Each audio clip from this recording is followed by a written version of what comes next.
26 Asrambari constituency by Khopchak Tulashikor Adi block Havanago Kaisa Chochota Sheba plastic waste processing panda Klaizaka Aro Narwai Motom Ungi Manjaka Tulasikor Vice Chairman Pradip Kumar Debarma Vice Chairman Shotambar Debarma Te Narwai Okrangi Manjaka Kuwai DM Chandani Chandran। तो आज तुलाशीगर RD block में स्वच्छता ही सेवा campaign 2024 का closing programme हुआ था। तो तुलाशीगर में स्वच्छता ही सेवा में 600 का ऊपर प्रोग्राम्स हुआ है। तो उसका एंड डे में हम लोग दो बहुत अच्छा इनिशिएटिव्स का उद्बोधन यहाँ पे किया है।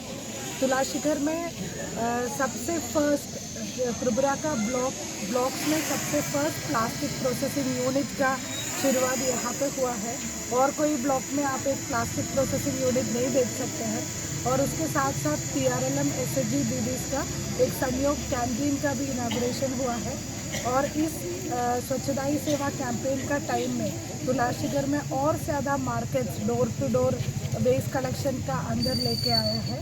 तो ये सब प्रोग्राम आज honourable chairman BSc, honourable vice chairman BSc, BDO सबका सहयोगिता में ये सब आज हुआ है।